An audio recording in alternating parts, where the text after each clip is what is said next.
देखिए आज के टॉपिक में जो पढ़ने वाले हैं, आज का टॉपिक है फिरोज शाह तुगलक।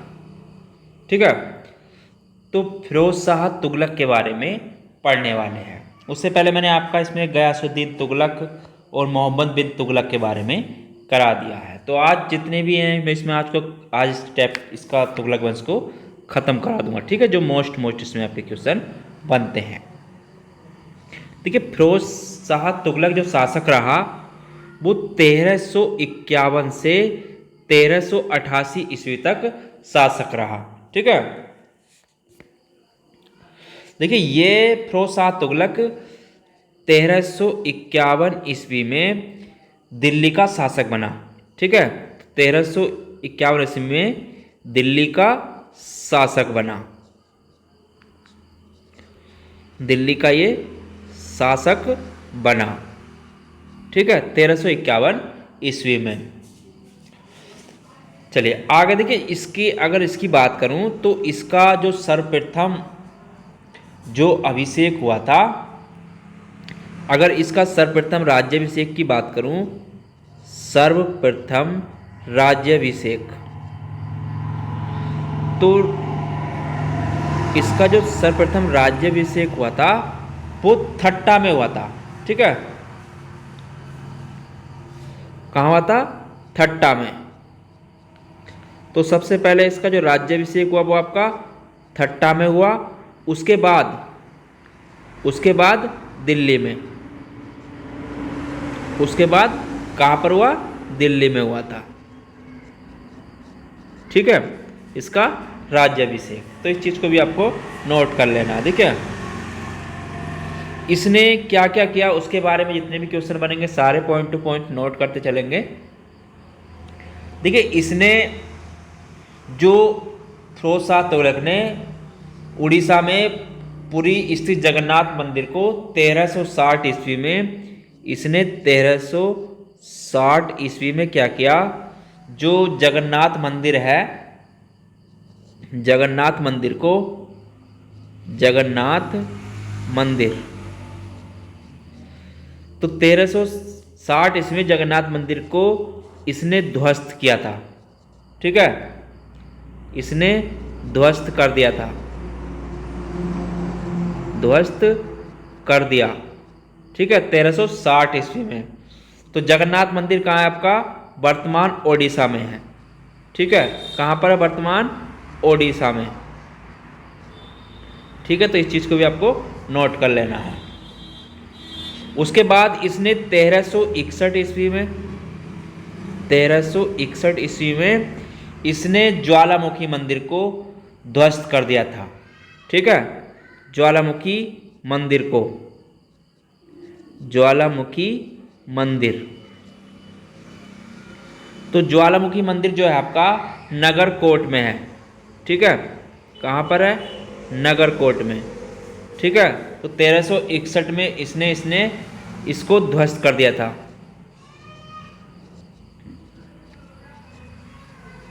ठीक है, तो इस चीज को भी इसमें नोट कर लें। उसके बाद इसने 24 कष्टदायक करों को समाप्त कर दिया था। देखिए इसने और क्या किया? इसने 24 कष्टदायक करों को समाप्त कर दिया था।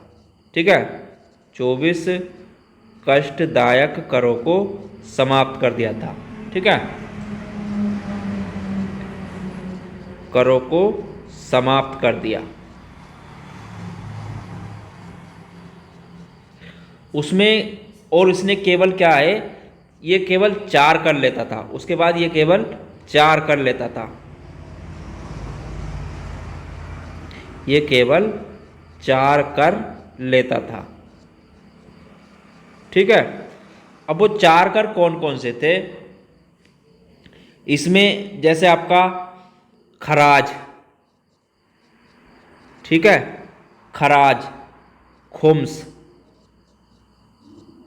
खुम्स, जजिया, जजिया और एक था जकात। तो ये बाद में केवल 4 कर लेने लगा। ठीक है, चलिए उसके आगे इसने और क्या किया, देखिए इसने जो उलेमाओं के आदेश पर सिंचाई कर लगाया था, ठीक है, उलेमाओं के आधार पर इसने सिंचाई कर लगाया, उलेमाओं के आदेश पर, उलेमाओं के आदेश पर सिंचाई कर लगाया। तो ये सिंचाई कर जो था ये उपज का 10वां भाग था, ठीक है, ये नया कर था और ये सिंचाई का यानी कि उपज का 10वां भाग था, ठीक है, ये जो कर था उपज का 10वां भाग था, ठीक है, उपज का 10वां भाग। तो इसने ये कर लगाया। उसके बाद इसने और क्या किया, देखिए इसने सिंचाई की सुविधाओं के लिए 5 लंबी नहरों का निर्माण कराया, ठीक है, इसने सिंचाई के लिए 5 लंबी नहरों का निर्माण कराया, ठीक है, सिंचाई के लिए 5 लंबी नहरों का निर्माण कराया,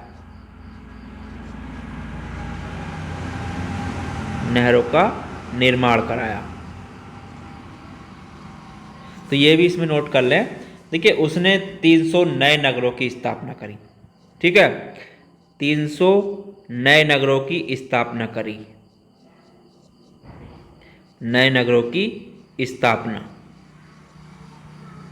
तो 300 नए नगरों की स्थापना करी, जिसमें कि इसमें आपका फिरोजाबाद था, फिरोजाबाद भी था, फिरोजाबाद, फतेहाबाद,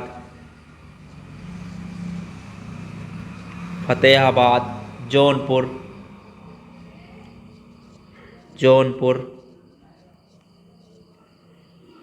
और आपका था फिरोजपुर, ठीक है, फिरोजपुर और हिसार भी इसने ही बसाया था, ठीक है, हिसार।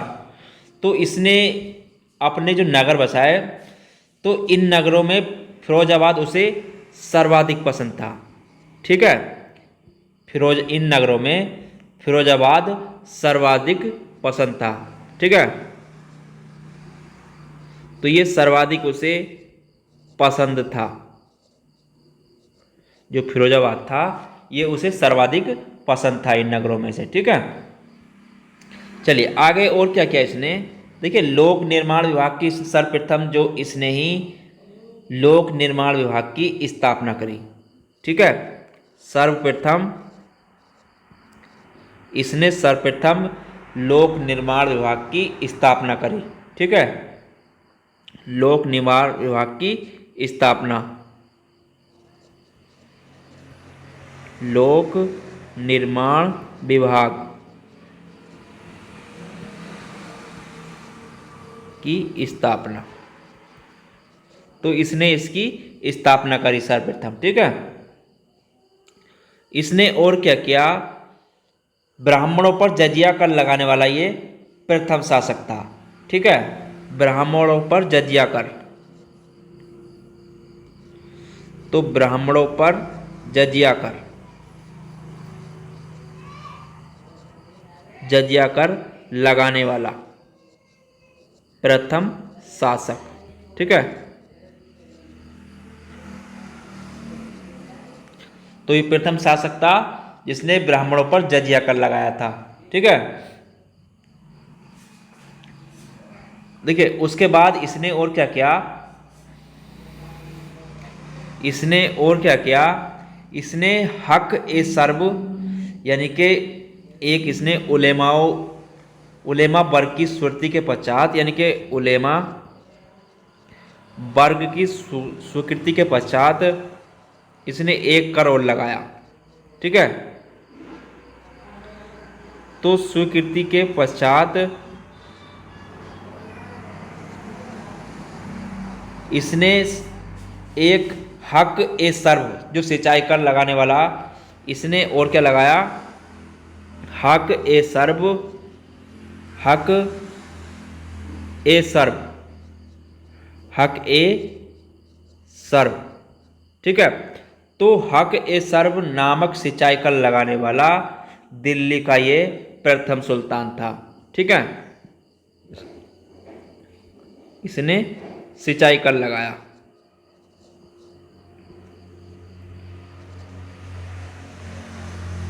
तो इसने ये 1 करोड़ लगाया हके सर्व। ठीक है, चलिए आगे और बात करें। देखिए, राज्य के खर्च पर हज की व्यवस्था करने वाला ये प्रथम भारतीय शासक था। ठीक है, राज्य के खर्च पर हज की व्यवस्था करने वाला, खर्च पर हज की व्यवस्था करने वाला, हज की व्यवस्था करने वाला ये दिल्ली का प्रथम सुल्तान था। ठीक है, व्यवस्था करने वाला यह प्रथम भारतीय शासक था। ठीक है, भारतीय शासक था। तो इस चीज को भी इसमें नोट कर लें। और देखिए इसने और क्या किया, जो फिरोज शाह तुगलक ने, इसने जो मौर्य अशोक के 2 स्तंभ थे, इसने अशोक के 2 स्तंभों को, अशोक के 2 स्तंभों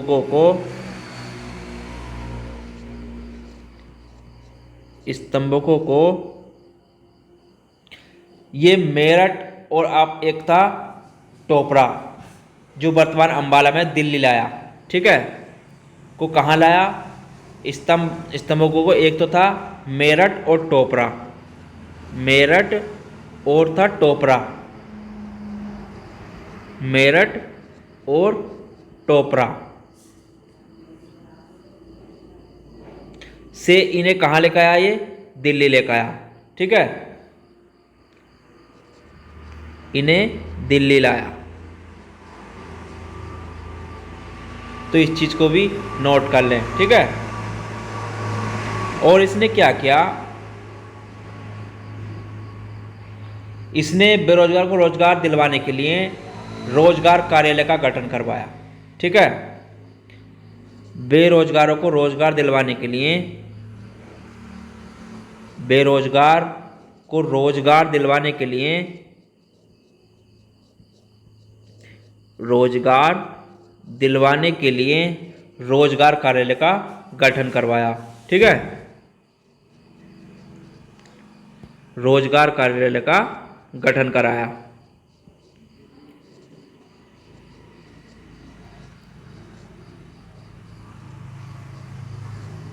तो इस चीज में इसको भी नोट कर लेना। ठीक है, चलिए आगे देखिए इसने और क्या किया, इसने गरीब मुसलमानों, अनाथ स्त्रियों, विधवाओं और लड़कियों की सहायता के लिए दीवान ए खैरात नामक उसका गठन कराया। इसने एक विभाग का, इसने दीवान ए खैरात, ठीक है, दीवान ए खैरात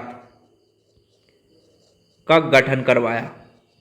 ठीक है, तो इसने इसका गठन करवाया, ये था दीवाने खैरात। ये किसके लिए था, तो ये गरीब मुसलमानों,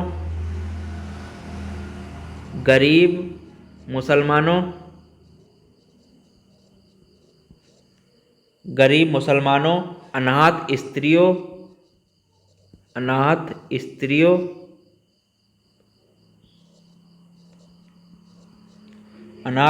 विधवाओं और लड़कियों की सहायता के लिए। ठीक है, विधवाओं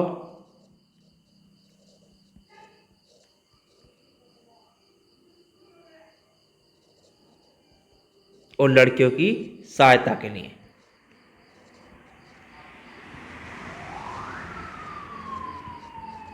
ठीक है, तो इसने इसका गठन करवाया था। ठीक है, चलिए आगे और बात करें। देखिए इसने एक और स्थापना करी थी, उसका नाम था दीवान ए बंदगान।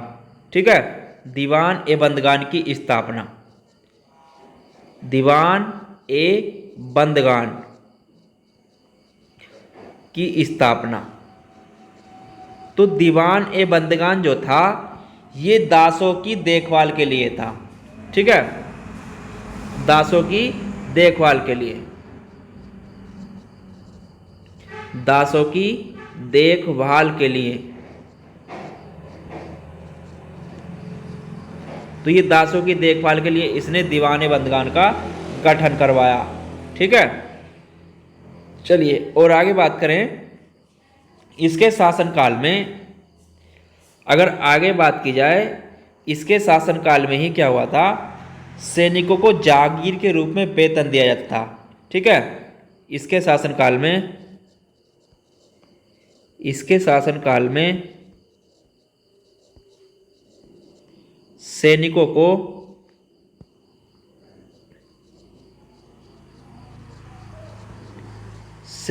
को जागीर के रूप में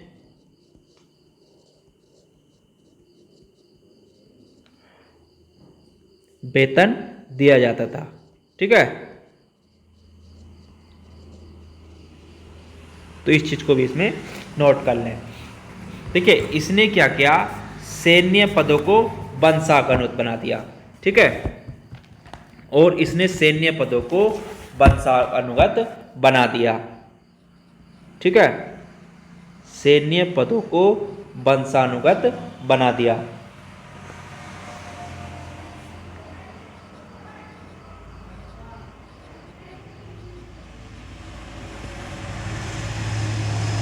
तो ये भी इसमें नोट कर लें। ठीक है, और इसने क्या किया, इसने लगभग 13 मकतब एवं मदरसों की स्थापना करवाई। ठीक है, इसने 13 मकतब एवं मदरसों की स्थापना कराई। ठीक है, मकतब एवं मदरसों की स्थापना कराई।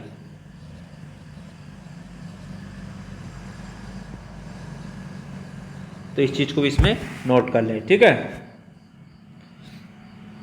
इसकी जो आत्मकथा थी, आत्मकथा, ठीक है, अपनी इसने आत्मकथा जो थी, इसकी आत्मकथा,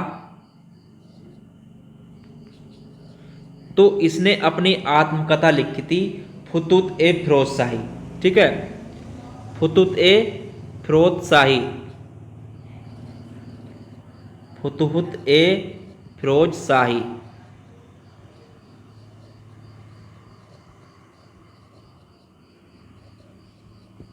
ठीक है, तो इसने ये लिखी। तो इस चीज को भी इसमें नोट कर लेना। ठीक है, तो उसने ये आत्मकथा लिखी थी। और इसने क्या किया, देखिए इसने, फिरोज शाह तुगलक ने तांबा और चांदी के मिश्रण से निर्मित सिक्के जारी किए। ठीक है, इसने जो थे तांबा और चांदी एवं चांदी, तांबा और चांदी के मिश्रण से निर्मित इसने सिक्के जारी किए। ठीक है, मिश्रण से निर्मित सिक्के इसने जारी किए।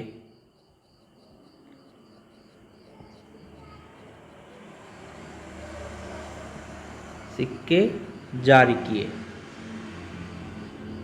ठीक है, जिसे अधा एवं बिक कहा जाता था। जिसे क्या कहा जाता था, जिसे अधा एवं बिक कहा जाता था। ठीक है, जिसे अधा एवं बिक कहा जाता था। अधा एवं बिक।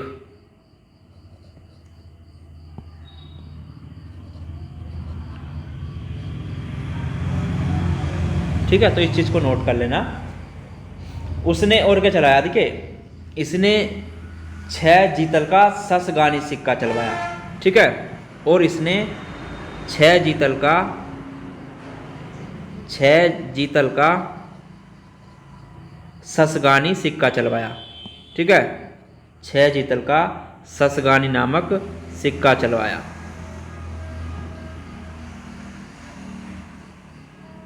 नामक सिक्का चलाया।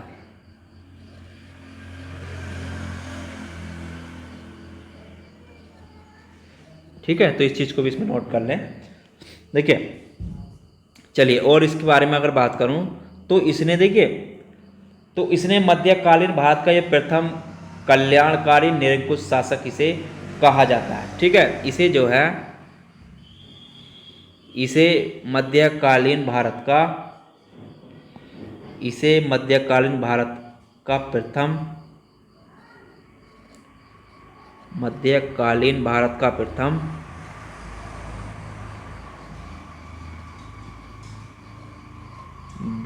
प्रथम कल्याणकारी निरंकुश शासक कहा जाता है। ठीक है,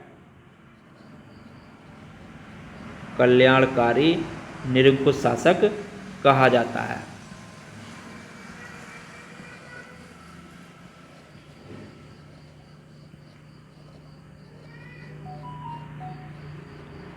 ठीक है, तो इस चीज को भी नोट कर लेना। उसके बाद इसने देखिए और क्या किया, इसने दारुल सफा नामक एक खैराती अस्पताल का निर्माण कराया था। ठीक है, इसने अस्पताल का निर्माण कराया,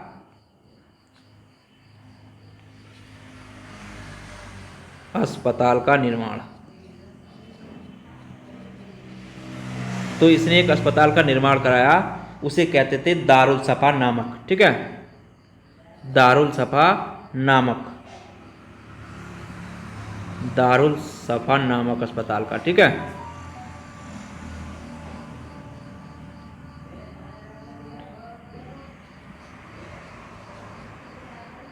तो इसने दारुल सफा नामक अस्पताल का इसने निर्माण कराया। ठीक है, तो ये क्या था, एक खैराती अस्पताल की इसने, दारुल सफा नामक खैराती अस्पताल की इसने स्थापना करी। ठीक है, नामक खैराती अस्पताल की इसने स्थापना करी, खैराती नामक इसने अस्पताल की क्या करी, स्थापना करी। ठीक है, तो इसने इसका निर्माण कराया। इसके बाद इसकी जो मृत्यु हुई, तो इसकी मृत्यु की अगर बात करूं तो इसकी मृत्यु 1388 ईस्वी में। ठीक है, इसकी मृत्यु 1388 ईस्वी में हो गई थी। ठीक है, तो 1388 ईस्वी में मृत्यु इसकी हो गई। उसके बाद जो इसमें शासक बना, जो शासक रहा, उसके बाद रहा नसरुद्दीन महमूद तुगलक। ठीक है, नसरुद्दीन महमूद तुगलक,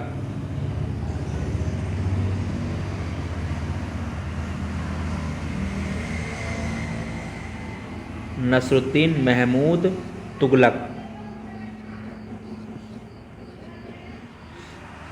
तो ये जो शासक था, इसका शासक जो रहा 1388 से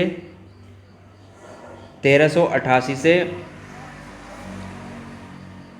उसके बाद देखिए ये अंतिम शासक था।